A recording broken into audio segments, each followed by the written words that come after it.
दो नौकरी सबको दी जाएगी। भाइयों बहनों, चाय पी पी कर झूठ बोला भारत के प्रधानमंत्री ने। तो एक वाकया याद आया हमको, हमारे वालिद मरहूम बोलते थे, ये भाजपा वाले दिल पर ना ले, लाइटर वेन मिले, मजाक के तौर पर ले। एक बादशाह था, बादशाह के दरबार में कोई गया तो उसने बहुत अच्छा गाना गाया। तो बादशाह ने कहा, क्या गाया तूने? बादशाह ने चाय पी और बादशाह ने चाय पीकर कहा, इसको 10 सोने के अशरफी दे दो। वो फिर और अच्छा गाया तो बादशाह ने और चाय पी और चाय पीकर कहा, इसको 1 घर दे दो। फिर उसने और अच्छा कहा तो बादशाह ने कहा, इसके बेटे को नौकरी दे दो। उसने और अच्छा कहा तो बादशाह ने और चाय पी और कहा कि इसके अकाउंट में 15 लाख रुपए डाल। चुनाव, उसके बाद 1 दिन, 2 दिन, 4 दिन, 5 दिन हो गए। वो बेचारा जो उसको 100 सोने की अशरफी का वादा, उसके बेटे को नौकरी का वादा, उसके अकाउंट में 15 लाख को बादशाह के पास गया। बादशाह, मैंने तो आपको चाय पी, आपने चाय पी पी कर कहा था, मैंने गाना भी गाया, आपने ऐलान किया। तो बादशाह ने कहा, वो बात गई, खत्म हो गई। बोले, कैसे? तूने गाकर खुश किया, मैंने ऐलान करके खुश कर दिया। ये मामला चल रहा है नहीं है? सही बात है ना? बिल्कुल दिल पे लगी, दिमाग पे पहुंच गई। अच्छा, आप दूसरा ले लो। ये भाजपा एक है तो पीछे कांग्रेस और वो छोटा रिचार्ज दिल्ली का भी आ गया। तो दोनों में 3 लोग खड़े हुए थे, भाजपा, कांग्रेस और वो छोटा रिचार्ज।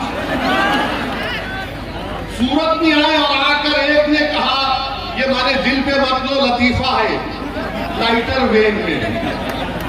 तो एक ने कहा कि मेरे पास इतनी बड़ी दौलत है, इतनी जमीन है मेरे पास। ये हमारे छोटे भाई ने अपनी तकरीर में कहा। उन्होंने कहा, इतनी बड़ी जमीन है कि अगर हम जमीन पर फर्टिलाइजर डालकर जब वापिस आते हैं, पूरी जमीन पर अनाज खड़ा होगा।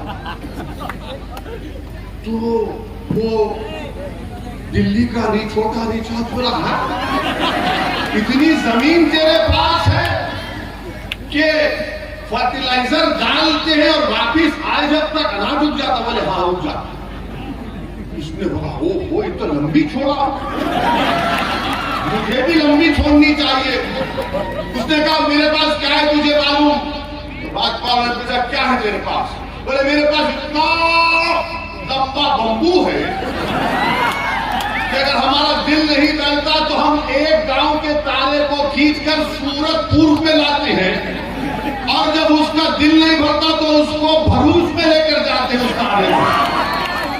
तो कांग्रेसी ने पूछा, ये बता कि वो बंबू तू कहां रखता? तो उसने कहा, तेरे बाप के घर में रखता।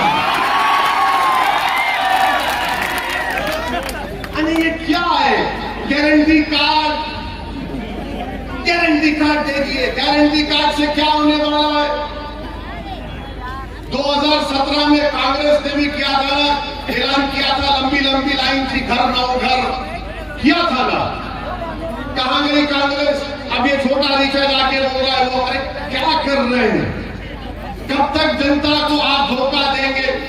अरे प्रधानमंत्री बन गए, मुख्यमंत्री से प्रधानमंत्री बनकर 8 साल हो गए, 15 लाख छोड़ो, 15 पैसे अकाउंट में नहीं आए। प्रधानमंत्री बन के 8 साल हो गए, नौकरी नहीं दिए। अब कह रहे हैं कि मैं 2024 तक 10 लाख नौकरी दूंगा।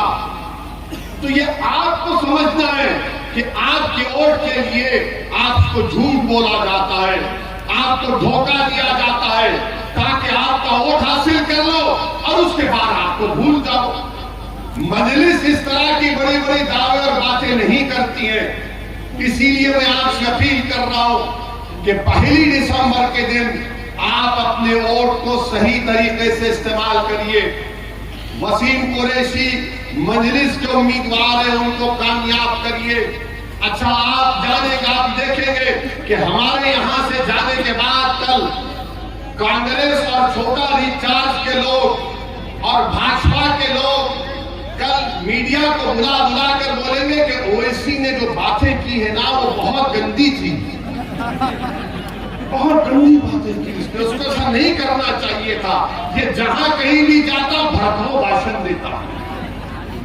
अभी क्या मैं क्या भड़काऊ भाईजान हूं? मैंने किसके खिलाफ कहा? मैं किसी के खिलाफ कहता नहीं हूं, सच्चाई को बयान करता हूं तो उनको तकलीफ हो जाती है। अब कल देखना, भाजपा वाले बोलेंगे ओवैसी देश से मोहब्बत नहीं करता, ओवैसी देश से मोहब्बत नहीं करता, उसको देश से मोहब्बत नहीं है। कांग्रेस बोलेगी कि ओवैसी बीजेपी को जिताने के लिए चुनाव लड़ता है, और ये छोटा रिचार्ज बोलेगा ओवैसी देश का दुश्मन है।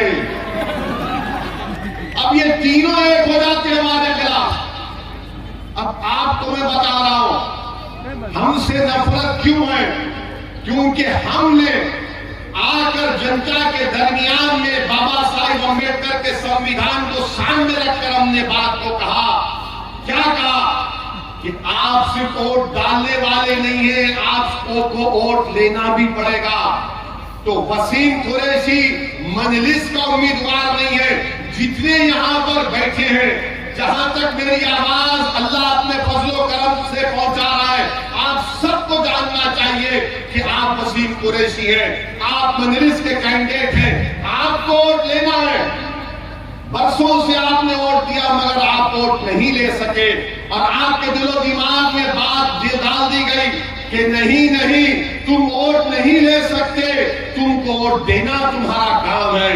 मेरे अजीज दोस्तों और बुजुर्गों, भाजपा की सरकार है, 27 साल से गुजरात में भाजपा की सरकार है, और आज अगर भाजपा बोलती है कि हमने सबका साथ, सबका विकास, सबका विश्वास किया, तो भाजपा को बताना पड़ेगा कि गुजरात की गवर्नमेंट की नौकरियों में अल्पसंख्यक समाज का जो नौकरी का रेशियो है वो 7% से 1% पर आ गया। ये आपका सबका साथ है। भाजपा को बताना पड़ेगा कि नरोड़ा पाटिया में 1000 के करीब लोगों को जान से मार दिया गया था, तो जो शख्स पर कोर्ट ने उम्र कैद की सजा सुनाई, वो मनोज कुलकर्णी आज जेल से निकलकर भाजपा ने उसकी साहबजादी को टिकट दिया, वो उसके लिए कैंपेन कर रहा है। मोदी जी, ये आपका सबका साथ, सबका विकास है, भाजपा की सरकार है। बिल्किस बानो तुम्हारी बेटी भी है, तुम्हारी बहन भी है, तुम्हारी सब कुछ है। तुम सोचो थोड़ी देर के लिए, अगर बिल्किस तुम्हारी बेटी होती, उसकी अस्मत रेजी, उसका रेप किया जाता, वो प्रेग्नेंट थी जब उसका रेप हुआ, 3 साल की बेटी को उसके सामने शहीद कर दिया गया, उसकी मां को, उसकी साथ में खवातीन की इज्जत लूटी गई, उनका कत्ल कर दिया गया। अगर आज बिल्किस के दर्द को आप नहीं समझेंगे तो कौन समझेगा बताओ। जिन लोगों ने बिल्किस से बर्ताव किया, नरेंद्र मोदी ने दिल्ली में बैठकर ये ऑर्डर पास कर दिया कि जिन्होंने बिल्किस का जिंदगी को बर्बाद कर दिया, बिल्किस की बेटी को खत्म कर दिया, उसकी मां की इज्जत लूट ली, उन लोगों को छोड़ दिया भाजपा ने, उन लोगों को छोड़ दिया। वो आगे दोबारा माशरे में बताओ, जो मुझ पर तनकीद करते थे ओवैसी की पार्टी खड़े होने से भाजपा का फायदा होता है, क्या तुम्हारी जबानें गूंगी क्यों हो जाती है जब बिल्किस का नाम आता है? कौन लड़ेगा बिल्किस के लिए? बिल्किस कोई मुसलमान का मुद्दा नहीं, बिल्किस कोई हमारी महिलाओं का मुद्दा नहीं, बिल्किस भारत की महिलाओं का, भारत की अजमत का मुद्दा है। मेरे अजीज दोस्तों और बुजुर्गों,